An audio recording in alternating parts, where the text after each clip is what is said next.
औज़ुबिल्लाहिमिनश्शैतानिर्रजीम बिस्मिल्लाहिर्रहमानिर्रहीम। अज़ीज़ तलबा व तालिबात, अस्सलामु अलैकुम। मैं हूँ आपका मुआवन व मददगार मुशर्रफ महमूद और आपको इल्म व अदब चैनल पर खुश आमदीद कहता हूँ, इस उम्मीद के साथ कि आप भरपूर तरीके से अपने इम्तिहान की तैयारी कर रहे होंगे। बेटा अल्लाह ताला आपको ज़िंदगी के हर इम्तिहान में कामयाब करे, आमीन। हम माय डियर स्टूडेंट्स कर रहे हैं साले वल उर्दू की जो नई बुक आई है कौमी निसाब के मुताबिक, यानी पूरे पाकिस्तान का अब एक ही निसाब हो गया है और ये बहुत अच्छी बात हुई है। तो इस हवाले से आज हम गज़ल शुरू कर रहे हैं। पहली दो नज़में हम कर चुके हैं, पहले दो असबाक कर चुके हैं, तो अब हम आ रहे हैं गज़ल की तरफ। आपका सबक नंबर है 18 और गज़ल है मीर तकी मीर की पहली गज़ल। इससे पहले कि हम बाकायदा गज़ल शुरू करें, कुछ बुनियादी बातें समझ लीजिए। सबसे पहले समझ लीजिए नज़म और गज़ल में फ़र्क क्या होता है। देखिए, नज़म भी शायरी है, गज़ल भी शायरी है। नज़म का एक मौजू होता है, एक उन्वान होता है। मसलन अगर बरसात है तो सारे अशआर बरसात के हवाले से ही होंगे। हम्द है तो सब में अल्लाह की तारीफ़ होगी। यानी एक उन्वान होता है और उस उन्वान के तहत अशार होते हैं और आपस में जुड़े होते हैं एक दूसरे से। यही वजह बेटा कि जब आप नज़म की तशरीह करते हैं तो इकट्ठी करते हैं, अलग अलग नहीं करते। लेकिन जहाँ तक गज़ल का सवाल है, गज़ल का कोई उन्वान नहीं होता। क्यों? क्योंकि गज़ल का हर शेर एक दूसरे से अलग अलग होता है। यानी गज़ल के एक शेर की तशरीह में आप दूसरे शेर का सहारा नहीं लेते। यही वजह है कि आपको नज़म के दोनों अशार की तशरीह इकट्ठी करना होती है, लेकिन गज़ल की तीन अशार की तशरीह अलग अलग करनी होती है। गज़ल का हर शेर एक मुकम्मल इकाई होता है, यूनिट होता है, तो जुदा गाना तशरीह होती है। ठीक है जी। तो आज हम कर रहे हैं मीर तकी मीर की पहली गज़ल, जिसमें कुछ अशार तो ऐसे हैं कि जिस पे स्टूडेंट्स तो क्या मैं जानता हूँ कि असातिज़ा भी कंफ्यूज है, और मुझे बहुत ज़्यादा कहा जा रहा था कि आप बाकी सिलेबस छोड़ें और पहले मीर तकी मीर की गज़ल करें। तो चले जी, अल्हम्दुलिल्लाह। पहले बेटा आप मीर का मकाम मर्तबा ज़रा समझ लें। ये मीर तकी मीर थे जिनकी आपने तस्वीर देखी। ज़ाहिर उस वक्त कैमरे नहीं होते थे, असल तस्वीर नहीं है। और ये दीवाने मीर, दीवान यानी किसी शायर का जो तमाम मजमुआ एक ही किताब में इकट्ठा कर दिया जाए उसको दीवान कहते हैं। तो ये दीवाने मीर से मीर तकी मीर की गज़ल है। सबसे पहले हस्ब मामूल हम ज़रा शायर का तारुफ देखेंगे। असल नाम है इनका मीर मोहम्मद तकी, अदबी नाम है मीर तकी मीर। मीर इनका तखल्लुस, यानी तखल्लुस वो नाम जो शेर में इस्तेमाल होता है। पैदाइश आगरे में हुई, इंडिया में। वालिद का नाम अली नकी था। दरवेश सिफ्त इंसान थे, तसव्वुफ से बहुत गहरा ताल्लुक था, यानी दीन से। मीर तकी मीर के हालात में बहुत ज़्यादा नशे व फराज रहा, बल्कि मुश्किल हालात ही रहे। बचपन में ही माँ बाप दोनों का इंतकाल हो गया। मुंह बोले चचा मीर अमान ने उनकी परवरिश का जिम्मा लिया, लेकिन बड़ी जल्दी वो भी इंतकाल कर गए। आगरा को छोड़कर दिल्ली आए। वहाँ उनकी सुतेले भाई के सुतेली वालदा के भाई थे सिराजुद्दीन खान आरजू, जो खुद भी उर्दू अदब के बड़े शायर हैं। उनके घर है। सिराज आरजू तो आपसे बड़ी मोहब्बत करते थे, लेकिन वो उनकी जो बीवी थी उनसे आपकी नहीं बन सकी। रिजल्ट क्या निकला कि एक दफ़ा फिर दिल्ली को छोड़ के वापस आगरा चले गए। ठीक है जी, लेकिन फिर दिल नहीं लगा तो दोबारा दिल्ली आए। मुख्तलिफ उमरा, यानी जो बड़े बड़े रईस उमरा होते हैं उनके दरबार से मुंसलिक रहे स्टूडेंट्स। अब तो दरबार नहीं होते, पहले हुआ करते थे, जहाँ शायर होते थे और उनको बाकायदा वज़ाइफ मिलते थे। जब दिल्ली में सख्त हाली आई, बदअमनी आई, तो फिर उन्होंने देखा सल्तनत ओध की तरफ। ये एक सल्तनत थी मेरे सगीर के अंदर ही, आज़ाद खुद मुख्तार, और ये निस्बतन खुशहाल थी। तो वहाँ के नवाब थे, एक नवाब आसिफुद्दौला, उन्होंने आपको दावत दी और एक दफ़ा फिर लखनऊ चले गए। लेकिन आपकी तबीयत में खुद पसंदी बहुत ज़्यादा थी, अनानियत जिसको आप ईगो कहते हैं ना, वो बहुत ज़्यादा थी। अब देखिए जो दरबारी शायर होगा वो तो सिर्फ झुक के रहेगा, जी हजूरी करेगा, और बड़ी सिंपल सी बात, आपको जी हजूरी करने नहीं आती थी, लिहाजा बड़ी जल्दी दरबार से अलग हो गए। दरबार से अलग होने का मतलब है वज़ाइफ बंद हो गए, माली तंगी हुई, तो आखिरी उम्र बड़ी आपने तंगदस्ती में गुजारी। लखनऊ में ही वफात हुई, वहीं उनकी तदफीन हुई। और मीर तकी मीर के जो कब्र का कुतबा है उस पर शेर लिखा हुआ है, सिरहाने मीर के आहिस्ता बोलो, अभी टुक रोते रोते सो गया। टुक थोड़ा सा। तो आप इस शेर से मीर को देखें, रोते रोते सो गया है, टुक में बड़ी खूबसूरती पैदा की, यानी उनकी पूरी जिंदगी दुख दर्द में गुजरी, तकलीफ में गुजरी। इसलिए कहते हैं मीर दुख के शायर हैं। मीर को कहा जाता है मीर आह के शायर। दो बड़े शायर मीर और गालिब, मीर तकी मीर और असदुल्ला खान गालिब। गालिब के बारे में कहा जाता है उनकी शायरी वाह की शायरी है, और मीर के बारे में कहा जाता है उनकी शायरी आह की शायरी, दुख भरी शायरी। देखिए शायर जो कुछ जिंदगी में जो गुजरती है उस पर उसी को ही अपने लफ्जों में बयान करता है। तो मीर की सारी जिंदगी दुख तकालीफ में गुजरी, जिस तरह मैंने आपको बताया। नासिहाना अंदाज है, नसीहत करने वाला कि दुनिया आर्जी चीज़ है, दुनिया में दिल नहीं लगाना वगैरह वगैरह। गर्दिश ज़माना का खुद भी शिकार रहे और इसका इजहार भी करते हैं। मुशाहिदे की वसत, क्लोज ऑब्जर्वेशन जिसको कहते हैं, बड़ी बारीक बीनी से देखते हैं दुनिया को। सादगी बयान है, यानी आपके यहाँ में मुश्किल अल्फाज नहीं मिलते। कहते हैं मीर की शायरी वो भी समझ सकता है जो दिल्ली की जामे मस्जिद की सीढ़ियों में बैठता हो, बिल्कुल आसान अल्फाज, लेकिन उन आसान अल्फाज में भी जादू किसी कैफियत है आपके यहाँ, बेसाख्तगी है। उनको शेर बनाने में मसला नहीं होता, बड़ी यानी जो चीज़ वो कहना चाहते हैं सहूलत से कह देते हैं। रिमज़ो इमायत है, यानी कनाया में और बराह रास्त बात करने में महारत रखते हैं। मौसीकियत तरन्नुम है, आपका शेर पढ़ें तो अगर आप पढ़ें तो आपको लगता है आप गुनगुना रहे हैं, मौसीकियत उसके अंदर मौजूद है। ज़िंदगी के तजर्बात थे और ज़्यादा तल्ख तजर्बात ही थे, उनका इजहार है। कुदरत अदा की खूबियाँ बात बड़ी आसानी से कह देते हैं। आपकी शायरी आफाकी है। ज़हन में रखिए शायर अपनी ज़ात का तर्जमान भी होता है, अपने अहद का तर्जमान भी होता है, अपने ज़माने का तर्जमान भी होता है। तो डियर स्टूडेंट्स, मीर का ज़माना कौन सा है? जब मुगलों का जवाल हो रहा था, यानी वो मुसलमान जिनकी कभी हुकूमत थी, बज़ाहिर तब भी हुकूमत थी, ज़िल्लो ख़ार हो रहे थे, तंग हो रहे थे। तो वो जो बेचैनी, जो तकलीफ, दर्द था, वो मीर तकी मीर का अपना नहीं था, उनके ज़माने का था, उनके अहद का था। तो मीर की शायरी में मीर की झलक तो है, उनके अहद की झलक भी है। तो उस आफाकियत का रंग है, आफाकियत यूनिवर्सलाइज, यानी उस ज़माने में क्योंकि हर शख्स दुखी था, तो मीर के शेर पढ़ के हर एक को लगता था कि वो मीर की बात नहीं है, उसकी अपनी बात है। फिक्र आखिरत का आपको यहाँ नज़र आता है मीर के कलाम में। स्टूडेंट्स, उर्दू ज़बान ज़्यादा पुरानी नहीं है। अब हम आते हैं मीर के मकाम व मर्तबा की तरफ। देखिए उर्दू को सिर्फ 3 सदियाँ गुजरी हैं, 18वीं, 19वीं, 20वीं, 21वीं तो अभी चल रही है ना, अभी शुरू हुई है। तो 18वीं सदी के अजीम तरीन शायर मीर तकी मीर, 19वीं सदी के सबसे अजीम शायर मिर्ज़ा गालिब, और 20वीं सदी के हज़रत अल्लामा इकबाल। तो 3 सदियों के 3 बड़े शायर मीर, गालिब और इकबाल। तो मीर पूरी सदी पर छाए हुए हैं। उस्ताजुल असातिज़ा, यानी उस्तादों के उस्ताद, उनको खुदाए सुखन भी कहा जाता है, शायरी का खुदा। सरताज शोरा उर्दू भी उनको कहा जाता है। ठीक है जी। अपने ऐद की जितनी मुरवजा असनाफ सुखन थी, इन्होंने कसीदा भी लिखा। कसीदा किसी की तारीफ में नज़म दरबारों में होता है, आपने पढ़ा, दरबार से मुंसलिक रहे।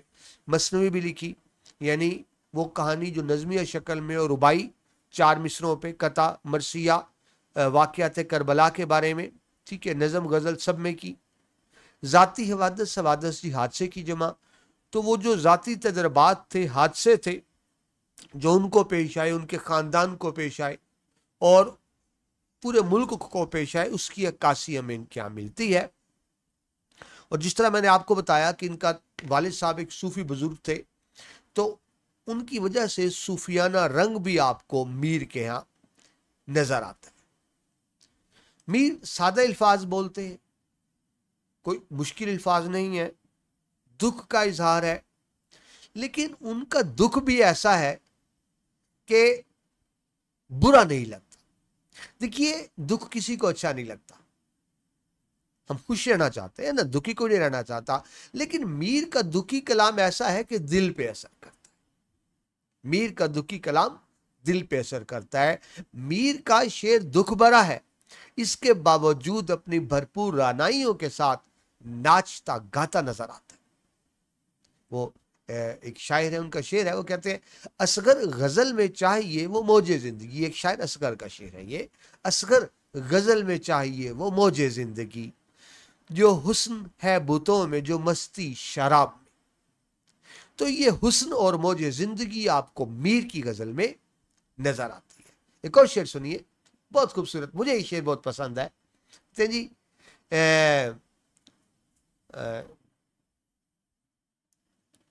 जब गजल मीर की पढ़ता है पड़ोसी मेरा।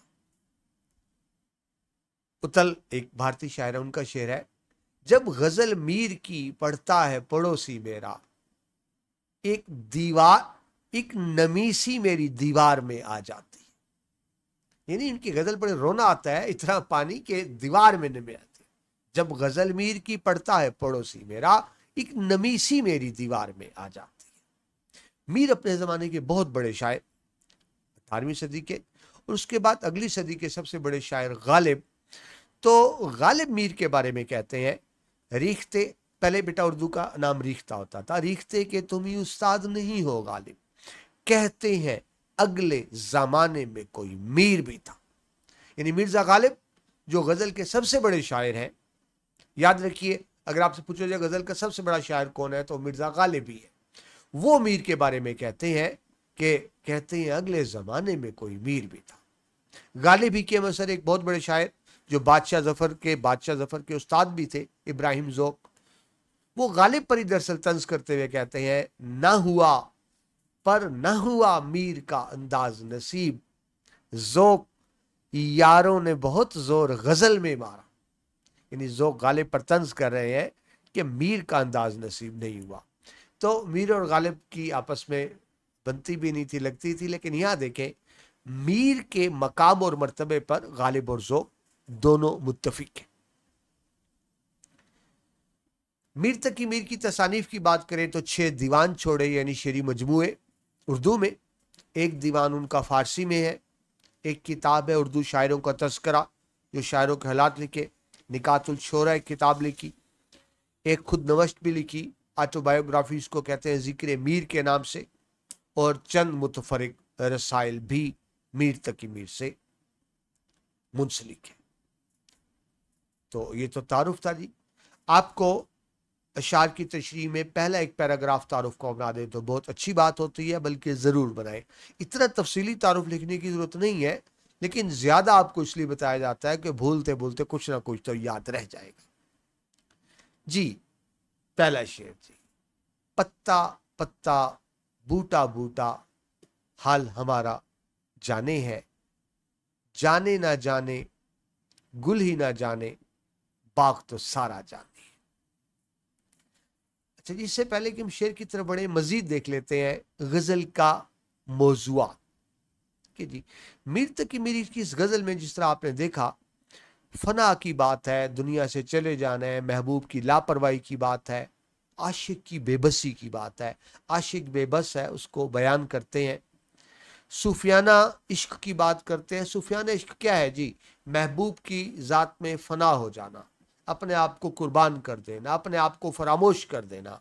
तो ये एक सूफियाना इश्क में मीर के यहाँ नज़र आता है। अरूजी साख्त की बात करें, स्टूडेंट इसको नहीं समझते, मैं टीचर्स के लिए बात कर रहा हूँ, लेकिन अगर स्टूडेंट्स भी लिख दें, बेशक समझे ना लिख दें, तो बड़े अच्छे नंबर मिलेंगे। ये गज़ल बहरे हिज मुसम्मन सालम में की गई। मुसम्मन कहते हैं 8 को, ठीक है जी। तो सिर्फ आप ये लिख दें कि इस गज़ल की जो बहर है वो क्या है, हिज मुसम्मन सालम, ठीक है, यानी इसमें 8 की तकरार है, ठीक है। तो ये लिख देते हैं तो एक बड़ा अच्छा इंप्रेशन पड़ता है। लसानी खसूसियात देखें, यानी इसकी खसूसियात क्या है, सहले मुमतना। सहले मुमतना कहते हैं जी एक बात को आसानी से बयान कर देना, यानी लगे तो आसान सी बात थी नहीं आसान सी बात मुश्किल थी, लेकिन करने वाले ने इतने आसानी से कर दी कि आपको बात आसान लगी, हालांकि बात आसान नहीं थी। तो मीर तक मीर भी मुश्किल से मुश्किल मौज़ूआत को आसानी से बयान कर जाते हैं। लगता है कि बात आसान थी, सहले मुमतना कहेंगे। सूती आहंग, आहंग यानी एक मौसीकी तरन्नुम की कैफियत है। पत्ता पत्ता, बूटा बूटा, हाल हमारा जाने है, तो देखिए तरन्नुम आता है।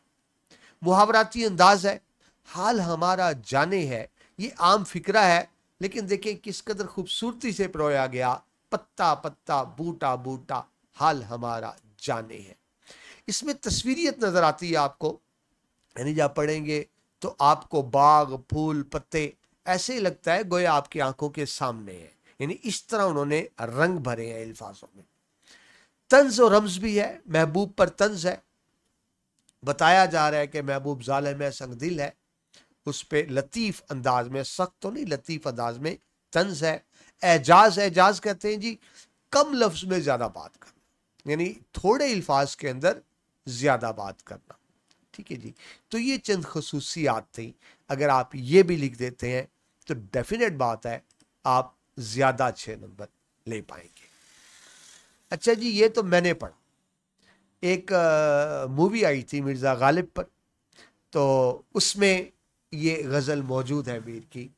तो ज़रा हम वहाँ से सुनते हैं इस शेर को किस तरह से गाया गया है, वहाँ से सुनते हैं और फिर इसकी तशरीह शुरू करते हैं।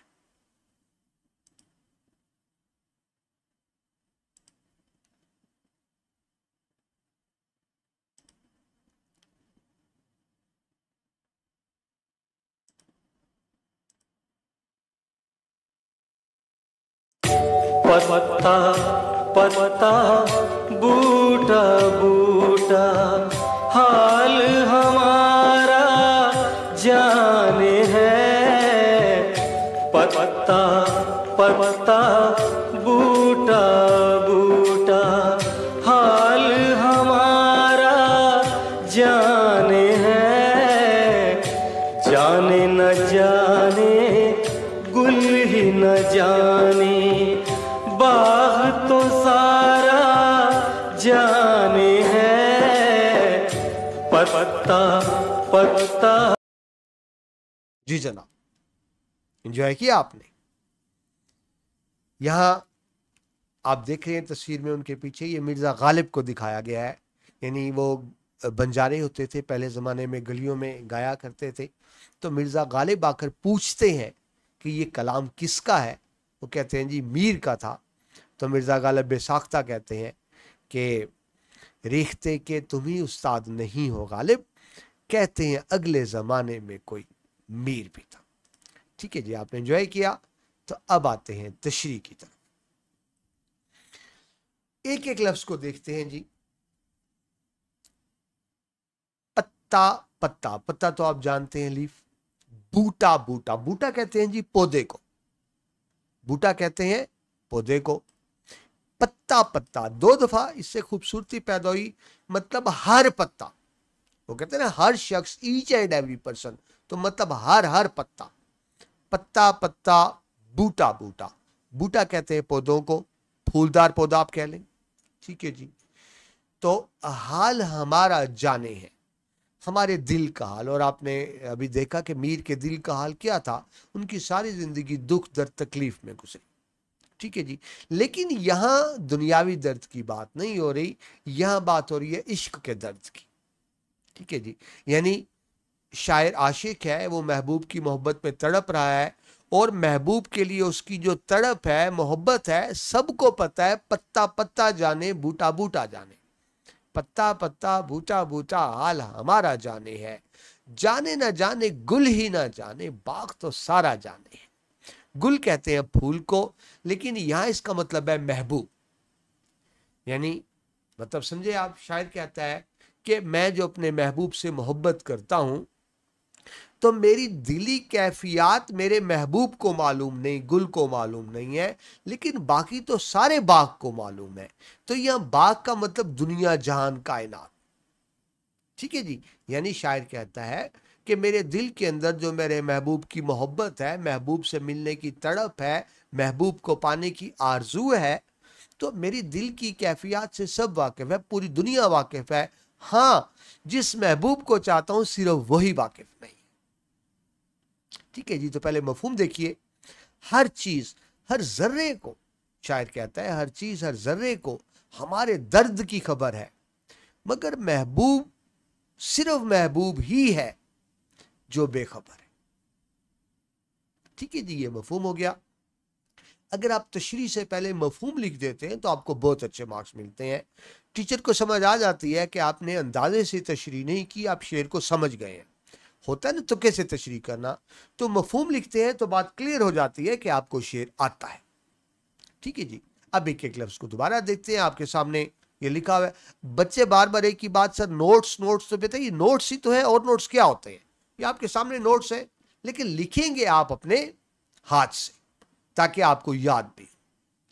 تو آپ یہ کہیں گے کہ زیر تشریح شعر میں گل سے مراد، یعنی گل کیا ہے؟ محبوب، جو اپنی رانائی خوبصورتی حسن کے خمار میں مبتلا ہونے کی وجہ سے عاشق کے حال پر توجہ نہیں دیتا۔ یعنی محبوب کو اپنے حسن کا اتنا غرور ہے، اتنا وہ اپنے آپ کو کچھ سمجھتا ہے حسین، کہ اس کی عاشق پر توجہ ہی نہیں ہے۔ باغ سے مراد کیا ہے؟ یہ وسیع تر دنیا ہے، ٹھیک ہے جی، اور ماحول ہے جو عاشق کی تکلیف کو محسوس کرے۔ یعنی ساری دنیا کو عاشق کے دل کی کیفیات معلوم ہے، اور جس کو معلوم ہونی چاہیے تھی اس کو معلوم نہیں ہے۔ اس شعر میں میر اپنے ذاتی تجربات اور جذبات کو عالمگیر رنگ دے رہے ہیں، یونیورسلائز کر رہے ہیں، کیونکہ میں نے بتایا کہ شاعر اپنا بھی ترجمان ہوتا ہے، اپنے عہد کا بھی ترجمان ہوتا ہے، وہ اپنے عہد کی عکاسی کر رہا ہے۔ تو ان کے عہد میں یہی صورتحال تھی، یعنی محبوب سے مطلب یا محبوب بھی ہو سکتا ہے، ظالم سنگ دل حکومت بھی ہو سکتی ہے۔ ٹھیک ہے جی، یعنی آپ یہ لفظ فیض نے بہت زیادہ برتا ہے، فیض احمد فیض صاحب نے۔ وہ حکومت کو محبوب اس سینس میں کہتے ہیں کہ جس طرح محبوب ظالم سنگ دل ہوتا ہے، حکومت بھی ایسی ہوتی ہے، ان کو اپنے عوام پہ کوئی ترس نہیں آتا۔ ٹھیک ہے جی، تو اس شعر میں وہ اپنے دلی جذبات کی ترجمانی کر رہے ہیں۔ آگے چلیے جی، شاعر کہتا ہے کہ اس کا حال ہر پتے، ہر پھول، ہر جاڑی کو موجود معلوم ہے۔ یعنی چھوٹی سے چھوٹی چیز بھی شاعر کی اندرونی کیفیات سے واقف ہے، لیکن جس کو معلوم ہونا چاہیے اس کے دل کی بات، اس کو معلوم نہیں۔ پھول یعنی اس کے محبوب کو معلوم نہیں ہے۔ یہاں شاعر اپنے آپ کو تسلی بھی دے رہا ہے۔ شاعر اپنے آپ کو تسلی دیتے ہوئے کہتے ہیں کہ کیا ہوا کہ اس کے محبوب یعنی پھول کو معلوم نہیں، پورے باغ کو تو معلوم ہے، سارا باغ تو جانتا ہے، کیا پتا کبھی محبوب کو بھی پتا چل ہی جائے، محبوب کو ہی خیال آ ہی جائے۔ جب باقی سب کو پتا ہے تو ایک امید موہوم ہے، تو تھوڑی سی امید، لیکن امید موہوم ہے کہ شاید کبھی اس کے محبوب کو بھی خیال آ جائے۔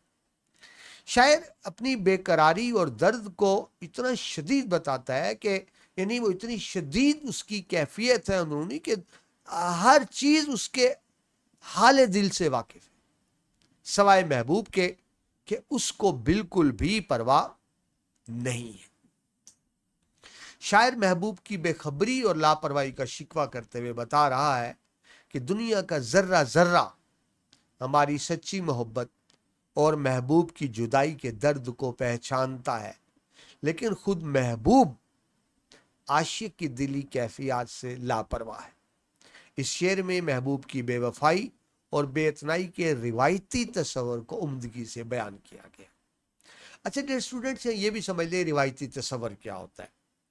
اردو غزل کی روایت ہے، اور یہ فارسی سے آئی ہے، کہ جب بھی آپ عشقیہ شعر، عشق مجازی، دیکھیں عشق حقیقی تو اللہ کا عشق ہو گیا نا، عشق مجازی انسان کا عشق ہوتا ہے۔ جب عشق مجازی میں جب بھی تشریح کریں گے تو ہمیشہ ایسے کریں گے۔ اردو غزل کی روایت یہ ہے کہ عاشق ہمیشہ محبوب جس کو چاہا جاتا ہے، محبوب ہمیشہ بے وفا اور سنگ دل ہوتا ہے۔ محبوب ہمیشہ ہی بے وفا اور سنگ دل ہوتا ہے۔ عاشق کی محبت سچی ہوتی ہے، لیکن محبوب اس سے محبت نہیں کرتا۔ عاشق محبوب سے محبت کرتا ہے، اور محبوب عاشق کی بجائے کسی اور کو چاہتا ہے۔ ठीक है जी। अब महबूब जिसको चाहता है वो आशिक का क्या होगा? रकीब। उर्दू गजल में रकीब का ही तस्वर है कि मैं जिससे मोहब्बत करूं वो मुझसे मोहब्बत ना करे, वो आगे किसी और से मोहब्बत करे।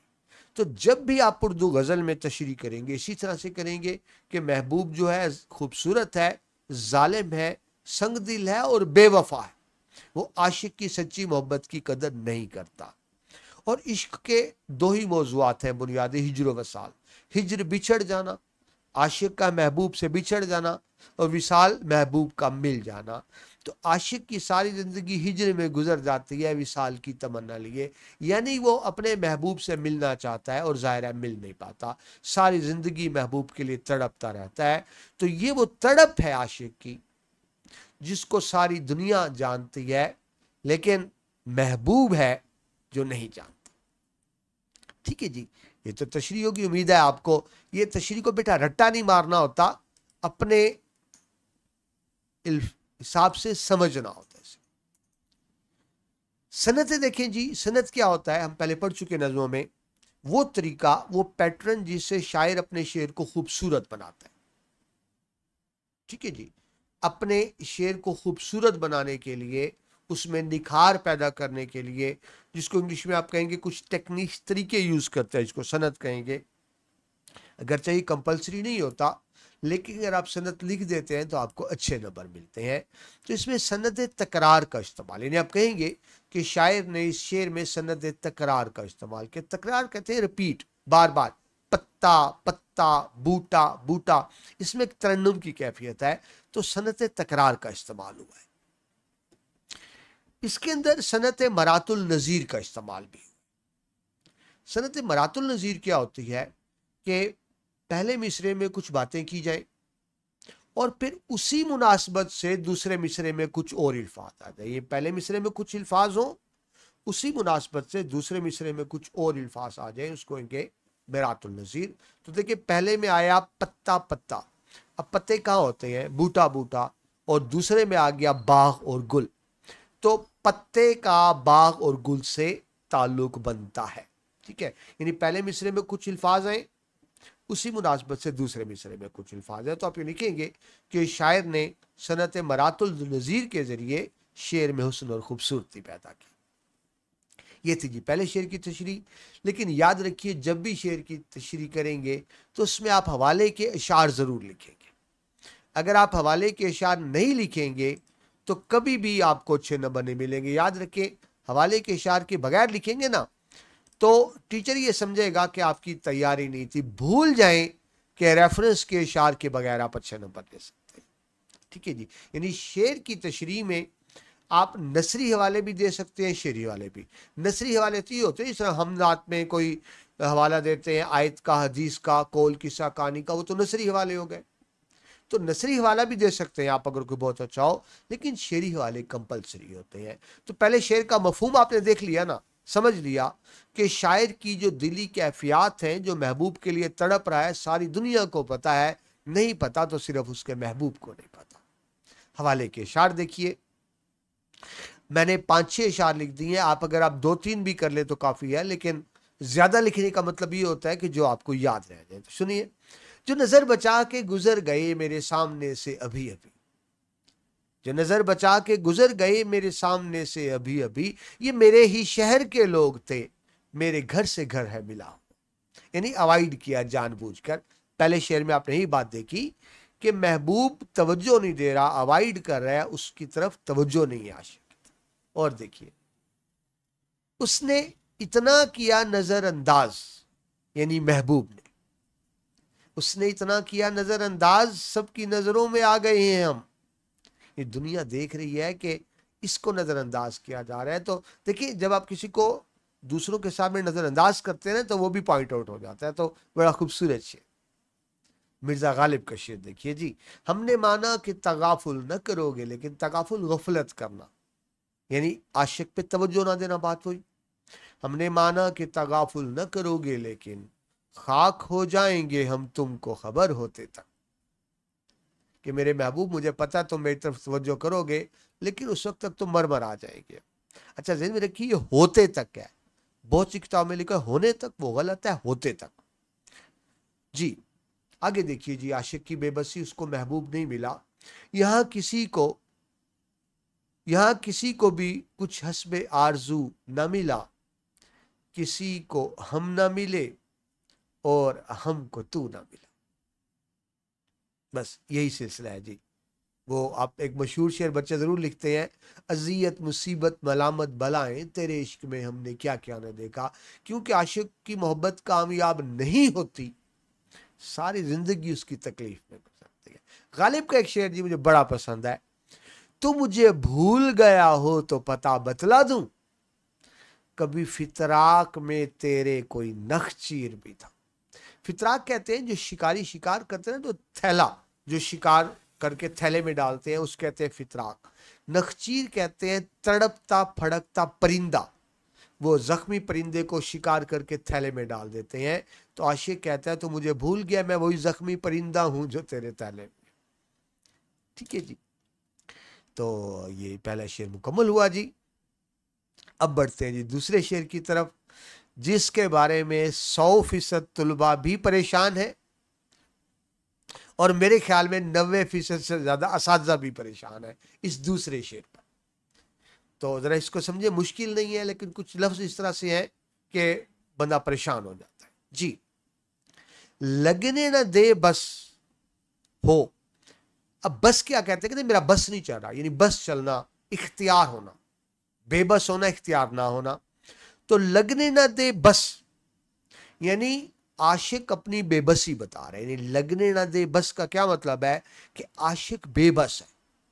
किसके सामने? अपने महबूब के सामने। आशिक महबूब को चाहता है और महबूब आशिक की तरफ देखता ही नहीं है, तवज्जो नहीं देता। तो आशिक की बेबसी को कहा गया लगने ना दे बस हो, बस हो। यानी अगर आशिक के बस में हो, कहते ना ये बात मेरे बस में नहीं है, तो बस में होना। लगने ना दे बस हो तो उसके गोहर गोश को बाले तक। गोहर कहते हैं जी कीमती मोती, गोश कहते हैं कान को। गोहर गोश यानी कान में पहनने वाला कीमती मोती। ठीक है जी, गोहर गोश क्या हो जाएगा?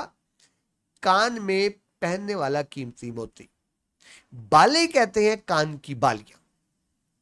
देखिए, अब वो मोती डायरेक्ट कान पे अल्फी से तो नहीं लगा दे रहे ना, कान में पहले बाली डाली जाएगी, बाली में मोती होगा। अच्छा, मोती तो कीमती है, शायर कहते हैं मोती कीमती है और मेरे महबूब की तरह कीमती है, लेकिन जो बालियां हैं ना वो हल्की हैं। तो आशिक को ये भी अच्छा नहीं लग रहा कि जो हल्की, आप हल्की कह लें, सस्ती कह लें, कम खूबसूरत कह लें, आशिक को अच्छा नहीं लगता कि वो बालियां भी महबूब के कान में।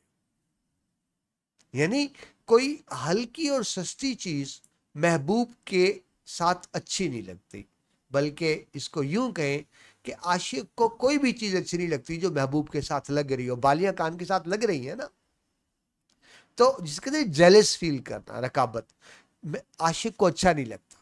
ठीक है, तो लगने ना दे बस हो, यानी अगर आशिक का बस चले उसके गोहर गोश को बाले तक, तो वो उससे वो बालियां भी बर्दाश्त नहीं हो रही कि वो सस्ती बालियां उसके कानों में क्यों है जिनमें मोती है। ठीक है जी, उसको अब एक बात मुकम्मल हो गई।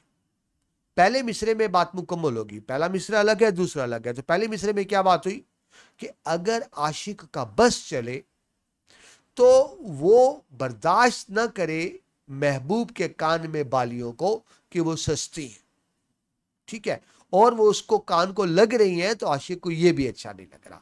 तो एक बात खत्म हो गई कि मेरे महबूब, आशिक नहीं चाहता कि वो बालियां महबूब के कानों के साथ लगे। एक बात खत्म हो गई। अब आज दूसरे मिसरे पे, उसको फलक, फलक आसमान, चश्मे माहो खोर, चश्म कहते हैं आंख को, या इसका मतलब आंख, नजर, देखना। माह कहते हैं चांद को। खोर का लफ्ज है खुर्शीद से, खुर्शीद सूरज, तो माह चांद, खुर्शीद सूरज। तो चश्मे माहौखोर क्या बनेगा? यानी सूरज और चांद की आंखें। ठीक है जी, चश्मे माहौखोर, सूरज चांद की आंखें, या यूं कह लें सूरज चांद का देखना। उसको फलक चश्मे माहर और नूर की पुतली का तारा जाने। अच्छा जी, ये पुतली का तारा क्या होता है? देखिए, आंख के अंदर ही जो काले रंग का ब्लैक कलर का डेला है, इसको कहते हैं पुतली का तारा। ठीक है जी। जो आंख की पुतली के बिल्कुल दरमियान में स्याह नुक्ता होता है ना, आंख की पुतली के दरमियान में स्याह नुक्ता जो रोशनी को ऑब्जॉर्व करता है, उसको कहते हैं पुतली का तारा। ठीक है जी। तो अब दोबारा आए, उसको फलक चश्मे माहो खूर की पुतली का तारा जाने है, यानी आसमान के नजदीक जो महबूब है वो सूरज चांद की आंखों की पुतली का तारा है। बात समझे? यानी महबूब इतना अहम है, इतना हसीन है, इतना खूबसूरत है कि आसमान के नजदीक जो महबूब का हुस्न है वो ऐसे ही है गोया सूरज चांद की आंखों की पुतली का तारा। ठीक है जी। ये मुश्किल अल्फाज मैंने लिख भी दिए हैं क्योंकि मुश्किल अल्फाज इसमें ज्यादा आ गए हैं, आपको समझ आ जाए। ठीक है, एक बार फिर रिपीट कर दूं, लगने न दे बस हो, यानी अगर आशिक का बस चले तो उसके गोहर गोश को बाले तक, तो वो जो कीमती मोती हैं उसके कान में और वो जिस बालियों में है, तो आशिक का बस चले तो वो बालियां ना पहनने दे कि वो महबूब के कान के साथ लग रही हैं सस्ती बालियां। ये एक बात। तो दूसरे में कि आसमान के नजदीक महबूब की इंपॉर्टेंस क्या है, अहमियत क्या है, कि जो उसका महबूब है वो सूरज चांद की आंख की पुतली का तारा है, यानी आशिक के नजदीक उसका महबूब बहुत ज्यादा अहम है, बहुत खूबसूरत है। ठीक है, दो मिसरे अलग अलग हो गए। अब आइए मफहूम की तरफ, तो आपको समझ आ जाएगी। तो इसमें क्या है जी, शायर कहता है महबूब की नजाकत ऐसी है कि शायर चाहता है कि कोई उसके कान की लू तक, कान की लो ये नीचे होता है ना निचला हिस्सा, इसको लो कहते हैं। महबूब की नजाकत ऐसी है कि शायर चाहता है कोई उसकी कान की लो तक को ना छुए, क्योंकि वो आसमान की आंख का तारा है। इस शेर में शायर अपने महबूब की बेपनाह कदर कीमत का भी इजहार कर रहा है और उसके मुकाबले में अपनी आजिजी का इजहार भी कर रहा है कि यानी मेरा महबूब तो वो कि जिसकी अहमियत यह है कि सूरज चांद की आंख का तारा है। ठीक है, ज़हन में रखें, उर्दू गजल की एक रिवायत यह भी है, हर आशिक के नजदीक उसका महबूब कायनात का सबसे खूबसूरत चेहरा होता है। फिर समझ ले, हर आशिक के नजदीक उसका महबूब इस कायनात का सबसे खूबसूरत चेहरा है। तो तशरीह में आपके सामने लिखा भी हुआ है नोट्स की शक्ल में। मिसरा अव्वल, देखिए हर शेर के दो मिसरे होते हैं तो आप तशरीह तो इकट्ठी करेंगे, लेकिन बेहतर है पहले लिख दें मिसरा अव्वल में, या यूं लिख दें जेर तशरीह शेर के मिसरा अव्वल में, और जब दूसरे पे आए तो लिख दें जेर तशरीह शेर के मिसरा सानी, दूसरे मिसरे में। तो मिसरा अव्वल में आशिक के जज्बात और ख्वाहिशात का इजहार है। ठीक है जी, क्या है कि उसकी ख्वाहिश है कि वो सस्ती बालियां भी महबूब के कानों में ना लगे, उसकी ख्वाहिश है ना जी। जबकि मिसरा सानी में, दूसरे मिसरे में महबूब की अजमत और अहमियत को बयान किया गया।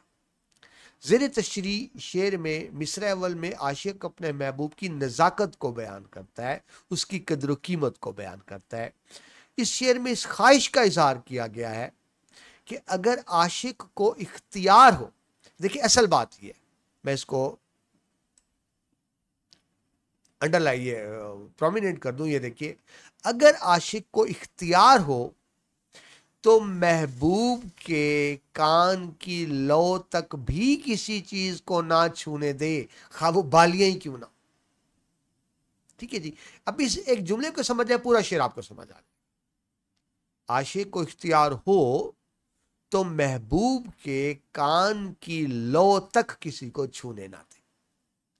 इस शेर में एक लतीफ इशारा भी मौजूद है, यानी खूबसूरत इशारा, कि शायर चाहता है कि कोई मामूली चीज भी उसके महबूब को ना छुए, بلکہ رکیب یعنی کہ جذبہ کے زیر اثر شاعر چاہتا ہے کہ اس کے محبوب کو کوئی چیز ایون کہ بے جان بالی کیوں نہ وہ بھی نہ چھوئے.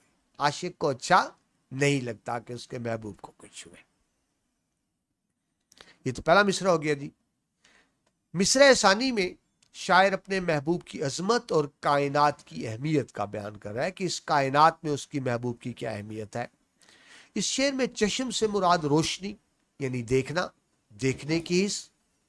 گویا آسمان یعنی فلک اپنے چاند، مہ یعنی چاند اور خور سورج، گویا کہ محبوب چاند اور سورج کی آنکھوں کی پتلی کا تارا ہے. کون؟ اس کا محبوب.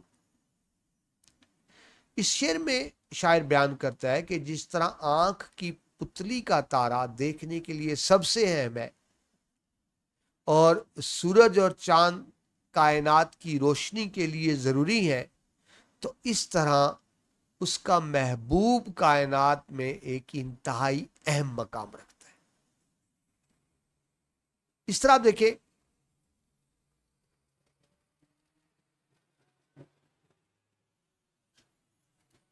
سوری فار انٹرپشن جی.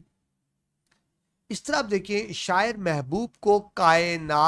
محبوب کی عظمت کو کائناتی سطح پر لے جاتا ہے اور بیان کرتا ہے کہ آسمان اپنے چاند اور سورج کی آنکھوں کی پتلی کا تارا اس محبوب کو سمجھتا ہے، یعنی عاشق کے محبوب کو سمجھتا ہے. اس شعر میں عاشق کی طرف سے انتہائی تعظیم یعنی عزت اور کائنات کی طرف سے اس کی قدر و منزلت بیان کرنے کا بڑا ہی منفرد انداز اور لاجواب انداز اپنایا گیا ہے. اور اس شعر میں محبوب کے حسن و جمال کو عالمگیر تناظر میں، عالمگیر یونیورسل، وہ کہتا ہے پوری کائنات میں سب سے اہم جو چیز ہے میرا محبوب ہی ہے بس. یہاں جو شاعر کی محبت ہے وہ محبت سے زیادہ پرستش کا رنگ اختیار کرتے نظر آتی ہے، گویا کہ وہ پرستش کر رہے اپنے محبوب کی. اس میں انتہائی بلیغ اور شاندار تشبیہ بھی ہے، وہ تشبیہات دے رہا ہے. تشبیہ کیا ہوتا ہے؟ ایک چیز کو سمجھانے کے لیے دوسری کی مثال دینا. تو وہ سورج اور چاند کی آنکھ کی پتلی کا تارا کہہ رہا ہے محبوب کو. ٹھیک ہے جی. جس میں محبوب کو کائنات کا مرکز اور روشنی کا منبع قرار دیا گیا. اگرچہ اس میں بہت مبالغہ، دیکھیں مبالغہ ہے نا، مبالغہ ہوتا ہے ایگزیجریٹ کرنا، بڑھا چڑھا کے بیان کرنا. ظاہر ہے ایسا ہو نہیں سکتا نا کہ اس کا محبوب سورج اور چاند کی آنکھ کی پتلی کا تارا. مبالغہ ہے. اگرچہ اس شعر میں مبالغہ ہے لیکن ہم یہ نہیں کہیں گے کہ یہ شعر کا عیب ہے، بلکہ ہم اسے کہیں گے کہ اس شعر کی خوبصورتی ہے. ہم اسے عیب تصور نہیں کریں گے، شعر کا حسن شمار کریں گے. ہم اس کو کہتے ہیں فنی محاسن، حسن کی جمع محاسن. ہم اس کو مبالغے کو فنی محاسن کے طور پر لیں گے. ٹھیک ہے جی. یعنی وہ مبالغہ ہے جو برا نہیں لگ رہا، اچھا لگ رہا ہے. بات تو بڑھا چڑھا کے بیان کی گئی لیکن یہ عاشق محبوب کی محبت میں اتنا غرق ہے کہ یہ مبالغہ بھی اس کا اچھا لگ رہا ہے. ٹھیک ہے جی. سندوں کا استعمال دیکھیں جی. اس شعر میں سب سے پہلے تو سند حسن تعلیل آئی. ٹھیک ہے جی. حسن تعلیل کیا ہوتا ہے یہ بھی سمجھ لیں. جب ایک چیز کی اصل وجہ کچھ اور ہو اور بیان کوئی اور کی جائے، یعنی ایک چیز کی اصل وجہ کی بجائے کوئی دوسری وجہ بیان کرتی جائے تو اس کو کہتے ہیں حسن تعلیل. ٹھیک ہے. جب ظاہر ہے اصل وجہ یہ تو نہیں ہے نا کہ اس کا جو محبوب سورج اور چاند کی آنکھ کی پتلی کا تارا ہے، لیکن شاعر نے کہہ دیا تو اس کو کہیں گے اس شعر میں شاعر نے صنعت حسن تعلیل سے کام لے کر شعر کو خوبصورت بنا دیا. صنعت مبالغہ بھی ہے، بات کو بڑھا چڑھا کر بیان کیا گیا. محبوب کو چشم مہ خور کی پتلی کا تارا قرار دیا گیا. صنعت تشبیہ بھی ہے کہ محبوب کی آنکھ کی پتلی سے تشبیہ دی گئی، اس کی اہمیت بیان کی گئی. صنعت مرات النظیر بھی آ گئی. اس کے اندر مرات النظیر ابھی آپ کو بتایا تھا پچھلے شعر میں کہ جب پہلے مصرے میں کچھ الفاظ آئیں اور پھر اسی مناسبت سے دوسرے مصرے میں کچھ اور الفاظ آ جائیں تو اس کو مرات النظیر کہیں گے. تو چشم، آنکھ، مہ خور، فلک تارا. اب دیکھیں جب فلک تارا آ گیا، فلکیات، جمالیات، یہ ساری چیزیں چشم، مہ خور، فلک تارا ایک دوسرے سے ریلیٹ کرتی ہیں، ایک دوسرے سے تعلق ہے، تو ہم کہیں گے صنعت مرات النظیر کا استعمال. जी अब आ जाए जी हवाले के इशार की तरफ। जिस तरह मैंने आपको पहले बताया कि हवाले के इशार के बगैर आपको अच्छे नंबर नहीं मिलेंगे। शेर क्या है जी? शेर ये है कि आशिक के नजदीक उसका जो महबूब है कायनात का सबसे खूबसूरत चेहरा है। इतना खूबसूरत चेहरा है कि सूरज चांद की आंख की पुतली का तारा है। ठीक है जी। और नाजुक इतना है कि शायद उसके कान की बाली का बोझ भी उस पर बर्दाश्त नहीं कर रहा। शेर देखिए जी, हवाले का शेर। पूछा जो उनसे चांद निकलता है किस तरह, यानी आशिक अपने महबूब से पूछ रहा है, जरा कैफियत देखे ना कि चांद किस तरह निकलता है। पूछा जो उनसे चांद निकलता है किस तरह, जुल्फों को रुख पे डाल के झटका दिया कि यूं। यानी महबूब ने क्या किया, पहले अपने चेहरे को जुल्फों से छुपा लिया और फिर एकदम जुल्फों को झटका दे के साइड पे कर दिया, चेहरा नजर आ गया तो क्या कहा, यूं निकलता है चांद। बात समझिए, यानी कितना खूबसूरत तस्वर। पूछा जो उनसे चांद निकलता है किस तरह, जुल्फों को रुख पे डाल के झटका दिया कि यूं। और देखिए शेर। चमन में आपकी तरह गुलाब एक भी नहीं। मैंने भी क्या कहा, महबूब के आशिक के नजदीक उसका महबूब कायनात का सबसे खूबसूरत चेहरा है। चमन में आपकी तरह गुलाब एक भी नहीं, हजूर एक भी नहीं, जनाब एक भी नहीं, यानी आप जैसा कोई है नहीं। हर आशिक के नजदीक उसका महबूब कायनात का सबसे खूबसूरत चेहरा है। और देखिए जी फराज साहब का, सुना है उसके बदन की तराश ऐसी है, यानी उसका बदन इतना खूबसूरत, फिजिकल ब्यूटी की बात हो रही है। सुना है उसके बदन की तराश ऐसी है कि फूल अपनी कबाएं कुतर के देखते हैं, फूल काटते हैं कि हम भी काश महबूब की तरह खूबसूरत हो जाएं। सुना है उसके बदन की तराश ऐसी है कि फूल अपनी कबाएं कुतर के देखते हैं। सुना है उसके शबिस्तान से मुत्तसिल है बहिश्त, शबिस्तान सोने की जगह यानी रहने का घर, बहिश्त जन्नत। सुना है उसके शबिस्तान से मुत्तसिल है बहिश्त, मकी उधर के भी जलवे इधर के देखते हैं, जन्नती लोग भी देख रहे हैं महबूब को।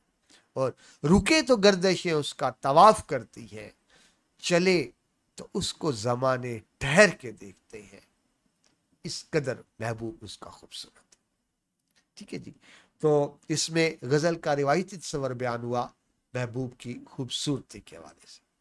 तो ये 2 शेर मुकम्मल हुए जी। पहली वीडियो में हमने 2 शेर किए हैं, उम्मीद है आपने एंजॉय किया होगा। बाकी 4 इशार हम दूसरी वीडियो में मुकम्मल करेंगे। पहली वीडियो यहाँ पे कंप्लीट होती है। अपना बहुत सा ख्याल रखिएगा। अल्लाह हाफिज।